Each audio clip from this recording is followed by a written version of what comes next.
dikala Malaysia sedang dilanda satu wabak yang amat bahaya iaitu COVID-19, terdapat satu watak yang sentiasa kelihatan tenang mengawal situasi dengan sebaik-baiknya. Watak yang dimasukkan ialah Ketua Pengarah Kesihatan di Kementerian Kesihatan Malaysia, iaitu Datuk Dr. Nur Hisham bin Abdullah. Latar belakang beliau dilahirkan di Sepang, Selangor pada 21 April 1963. Beliau ialah anak angkat dan juga menantu kepada almarhum Ustaz Nik Mahyuddin, merupakan mantan pengarah bahagian pendidikan Islam. Datuk Dr. Nur Hisham berkahwin dengan anak bongsu kepada Ustaz Nik Mahyuddin yang dikenali sebagai Nik Wahidah binti Nik Mahyuddin. Ustaz Nik Mahyuddin telah mengambil Datuk Dr. Nur Hisham dari sebuah keluarga ibu tunggal yang berbangsa Cina dari flat San Peng, Jalan Lok Yu. Datuk Dr. Nur Hisham dimasukkan ke Kolej Islam Kelang atau sekarang dikenali dengan nama Kolej Islam Sultan Alam Shah Kisas, dan ketika itu beliau berusia 16 tahun. Datuk Dr. Nur Hisham mempunyai ijazah sarjana dalam pembedahan dan ijazah kedoktoran perubatan dari Universiti Kebangsaan Malaysia,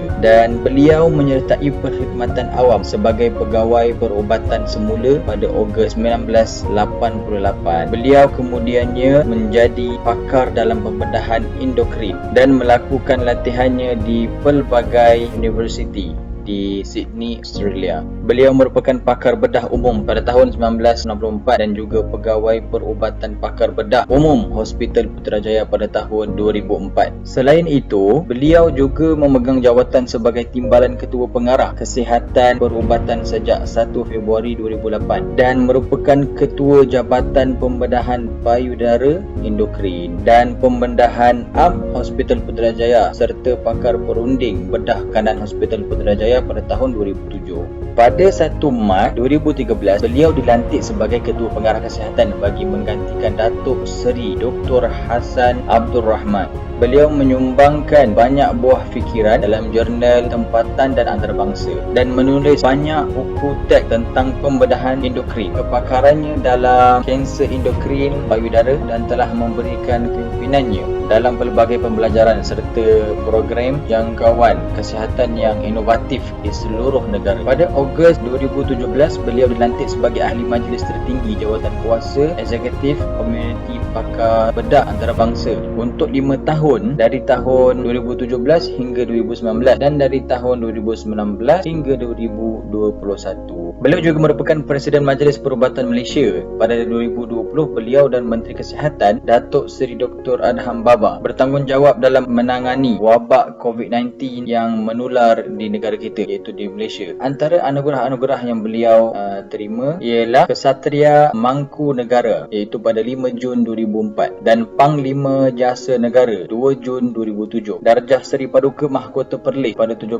Mei 2013, Darjah Yang Mulia Pangkuan Negeri Pulau Pinang 26 Ogos 2013, Darjah Seri Sultan Ahmad Shah Pahang pada 5 April 2014. Beliau juga mendapat anugerah-anugerah lain seperti Perkhidmatan Cemerlang tahun 2000, dan pada tahun 2004 juga beliau telah mendapat beberapa kelulusan seperti Medical Doctor UKM pada tahun 1988, Master of Surgery UKM 1994. Jadi tidak hairanlah Datuk Dr. Nur Hisham diiktiraf sebagai antara 3 doktor terbaik di dunia dalam menangani situasi COVID-19 yang melanda negara kita. Menurut laporan, Datuk Dr. Nur Hisham adalah antara 3 doktor yang terulung peringkat global dalam memerangi ataupun menentang COVID-19.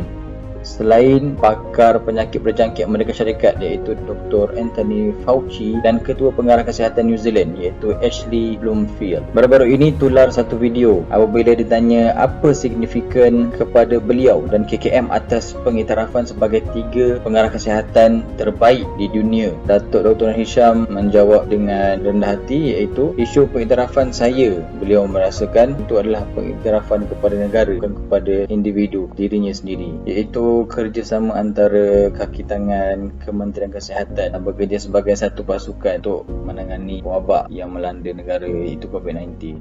Seterusnya kita akan lihat pada sumbangan Dr. Nur Hisham dalam menangani isu COVID-19. Pertama sekali beliau berjaya menurunkan angka jangkitan COVID-19 di Malaysia. Kalau kita lihat ni, pada awal musim COVID ni, setiap hari akan ada ratusan jangkitan baru sakit COVID-19.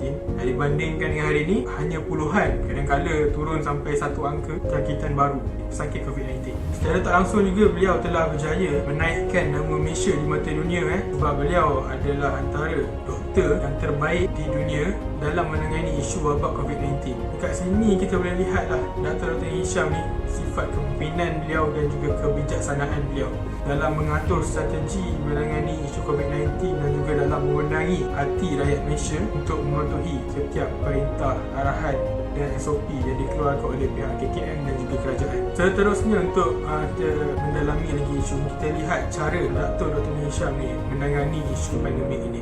Yang pertama sekali, pihak KKM dan juga kerajaan telah mengeluarkan arahan untuk menutup tempat awam dan juga mengharamkan melakukan perhimpunan awam serta melaksanakan perintah berkurung pada awal peringkat berlakunya pandemik ini.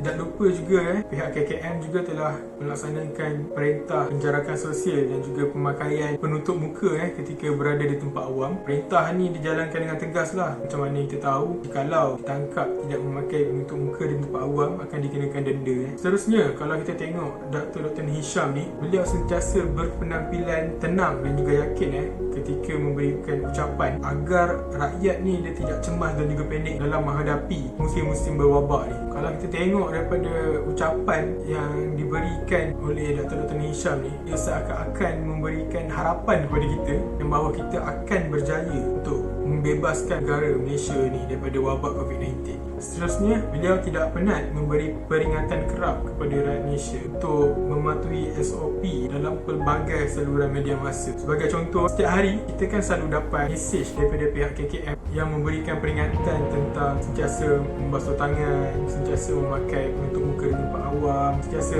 mematuhi SOP dan sebagainya lah. Dekat TV pun selalu keluar iklan-iklan yang mendorong rakyat Malaysia agar patuh SOP dan juga di corong-corong radio dan juga pelbagai lagi lah iklan-iklan di apps terutamanya MySejahtera dan sebagainya. Seterusnya, tidak cukup dengan itu, Dr. Hisham juga dia telah bekerja lebih masa agar rakyat Malaysia ni diupdatekan dengan isu-isu terbaru berkaitan dengan COVID-19. Kalau kita tengok dekat FB Live lah selalunya, kadang tu sampai pukul 1-2 pagi beliau masih lagi berdiri memberikan ucapan. Dia nak memastikan rakyat Malaysia ni sentiasa update dengan berita-berita terkini berkaitan dengan wabak COVID-19 ni. Dan terakhir sekali, beliau tidak putus asa dalam mendidik rakyat Malaysia ni untuk mematuhi SOP dan juga sebagainya lah. Kalau kita lihat dulu ada banyak sangat kes ketika telah diharamkan melakukan perhimpunan, masih lagi ada orang yang berdegil dan juga melakukan perhimpunan seperti majlis kahwin dan sebagainya. Ada lagi orang yang tidak memakai penutup muka di tempat awam dan juga tidak menjaga penjarakan sosial dan sebagainya lah. Sehingga pada satu tahap tu, Dr. Hisham ni dia merayu kepada rakyat Malaysia agar patuhlah kepada SOP dan juga arahan yang telah dikeluarkan oleh pihak KKM dan juga kerajaan. Dan bagi saya lah, saya tengok Dr. Hisham ni orang pemimpin yang rendah diri lah dan juga gigih dalam tugasan beliau. Beliau bukanlah seorang pemimpin yang hanya memberi arahan semata-mata. Beliau juga bersungguh-sungguh dalam melakukan tugasan dan juga tanggungjawab beliau.